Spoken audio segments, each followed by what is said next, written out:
एक लंबे समय पहले एक गांव में बलराम और गीता नामक पति पत्नी रहते थे।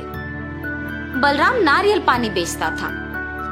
वो बहुत ईमानदार आदमी था, मगर अगर किसी और का व्यापार उसके व्यापार से अच्छा चलता तो वो बहुत निराश होता था और कुछ भी करके उनके व्यापार को अच्छा चलने से रोकता था। एक दिन बलराम नारियल को लेके आने के लिए नारियल के पेड़ के पास जाता है। वहाँ उन पेड़ों के मालिक को देख कहता है, नमस्कार साहब, नारियल लेने आया हूँ। हाँ हाँ, तुम तो आते रहते हो, जितने चाहिए लेके जाओ। और ऐसे एक बंडी पे नारियल को लेके जाता है। बलराम को नारियल लेके जाना वहीं एक नारियल पेड़ पे बैठी एक भूत देखती है। कौन है ये आदमी? हमेशा नारियल लेके जाता है। आज मेरे निवास के पेड़ से भी नारियल लेके गया है। मुझे ये जानना है कि वो इन नारियल के साथ करता क्या है। और ऐसे उसकी बंडी पे चढ़ के उसके साथ जाती है, मगर बलराम को वो दिखाई नहीं देती है। वो उस नारियल के बंडी को एक जगह पे रोक के उन्हें बेचने लगता है। उसके पास बहुत लोग आके नारियल पानी खरीद के पीते हैं। आइए साहब आइए, मीठा पानी वाला नारियल है, साधारण के हैं और राजस्थान के भी। साधारण वाले 20 रुपए के और राजस्थान वाले 30 रुपए के, और एक बोतल होगा 60 रुपए का। ऐसे जोर जोर से चिल्लाने पर उधर से गुजरते हुए लोग सुन के उसके यहाँ नारियल पानी पीने आते थे। अरे बलराम, बड़े अच्छे नारियल दे रहे हो यार, पानी बहुत मीठा है, इसीलिए मैं हमेशा तुम्हारे ही पास आता हूँ नारियल पानी पीने। उस आदमी ने सच कहा है बलराम, मैं भी सिर्फ तुम्हारे पास आता हूँ नारियल पानी पीने। मैं बचपन से नारियल पानी का व्यापार कर रहा हूँ ना, इसीलिए मुझे अच्छे नारियल चुनना अच्छी तरह से आता है साहब। अच्छा, तो ये सबको नारियल पानी बेचता है, इसीलिए हमेशा नारियल लेके जाता है। इन सबकी बातें सुनकर मुझे भी नारियल पानी पीने का मन कर रहा है। ऐसे सोचकर वो भूत सामने नारियल पानी पी रहे आदमी के अंदर घुस जाती है और नारियल पानी का स्वाद लेती है। वाह, ये नारियल पानी तो बहुत मीठा और स्वादिष्ट है। मैं इसी आदमी के पास रहूंगी, ऐसे तो मैं हर रोज नारियल पानी पी सकती हूँ। हा हा हा। बलराम नारियल पानी बेचते हुए उसके बगल वाले होटल में बहुत लोगों का आना जाना देखता है। मैं अपने व्यापार में मग्न होके इस होटल को देख भी नहीं पाया। लगता है कि व्यापार तो बहुत अच्छा चल रहा है। कल से इसका काम तमाम करना ही मेरा काम है, तब तक मुझे शांति नहीं मिलेगी। अगले दिन होटल से एक आदमी बाहर आके नारियल पानी पीने बलराम के पास आता है। आप वहाँ पकौड़ी खा के आ रहे हैं? हाँ, वो बहुत अच्छे पकौड़ी बनाता है, मगर वो स्वच्छता से नहीं बनाता है, और इतना ही नहीं, पुराना आटा इस्तेमाल करता है साहब, इसीलिए कोई भी उसके होटल नहीं जाता है।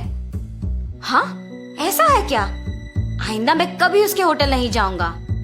हाँ, अब मुझे अच्छा लग रहा है। ऐसे जो भी उसके पास आता था उसे ऐसी झूठी बातें बोलकर उस होटल को जाने से रोकता था। अरे ये क्या, अचानक लोग मेरे होटल को आना बंद कर दिए। ऐसे सोचकर वो होटल मालिक दुखी होता है।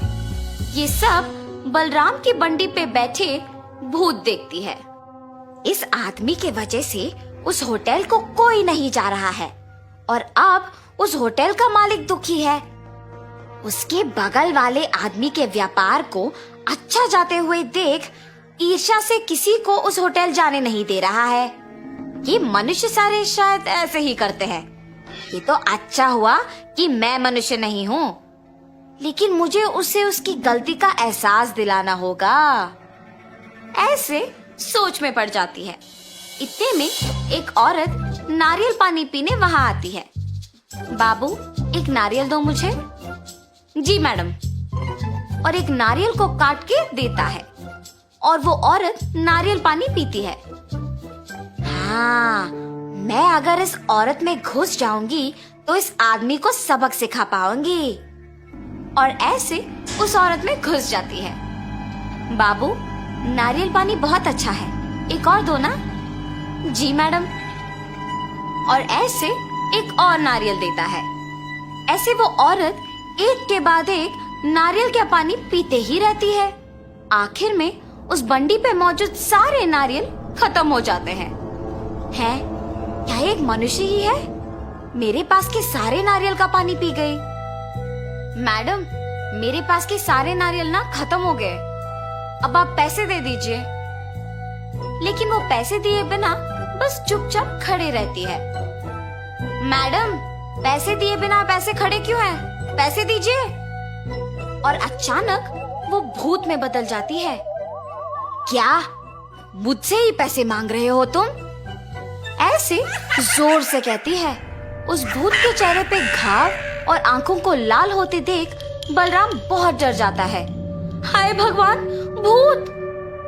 ये कह के बेहोश हो जाता है। ये देख वो भूत उस औरत से बाहर निकलती है। बलराम को बेहोश देख उस औरत को कुछ समझ नहीं आता और वो वहां से चले जाती है। कुछ समय बाद बलराम को होश आता है और जब वो उसके चारों ओर देखता है तो उसे कोई नजर नहीं आता है। ये भूत कहाँ गई?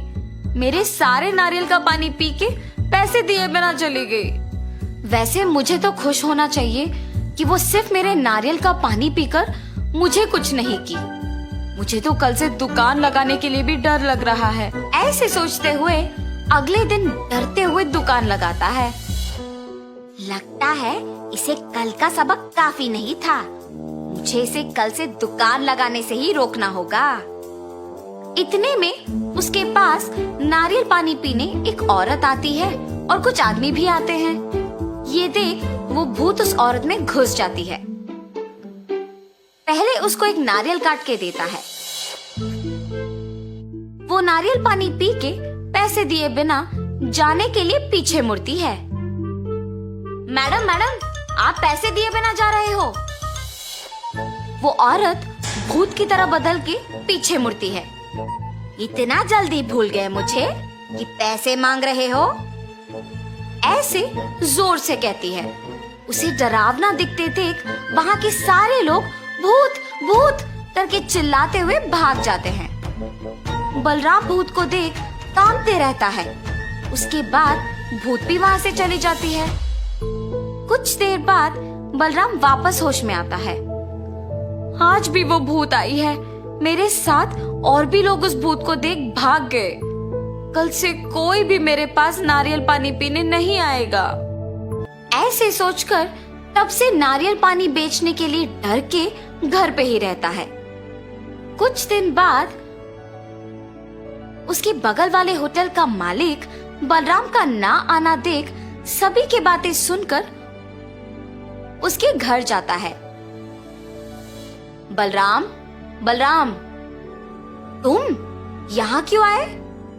मुझे पता है कि तुम्हारे साथ क्या हुआ। तुम निडर कल से आके वापस अपना दुकान लगाओ। तुम बहुत अच्छे हो।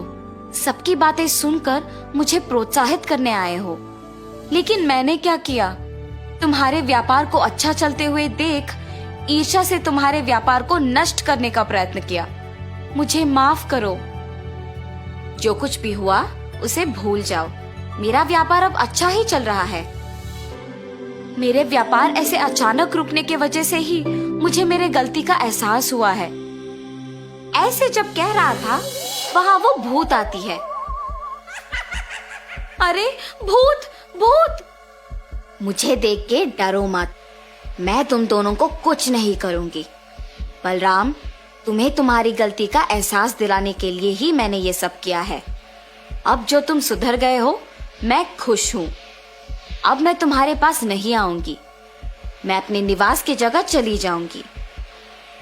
ऐसे कह के वो भूत चली जाती है। अब से तुम नारियल का पानी बेचने आ जाओ। ऐसे कह के वो होटल का मालिक भी वहां से चला जाता है। तब से बलराम सबसे अच्छे से पेश आके बाकी लोगों के व्यापार से दूर रहते हुए उसके खुद के व्यापार पे दृष्टि लगा के मेहनत से काम करता है। उससे उसका व्यापार कुछ ही दिनों में विकास पाती है और वो एक बड़ा दुकान लगा के नारियल बेचते हुए अपने परिवार के साथ खुशी से रहता है। तो इस कहानी का नैतिक क्या है? दूसरों की सफलता देख ईर्ष्या से उनका काम बिगाड़ना हमें हमारी काम को दृष्टि से नहीं करने देता है और वो हमें नष्ट कर देता है। इसीलिए अपना काम ढंग से करो और दूसरों के काम में दखल अंदाजी मत करो।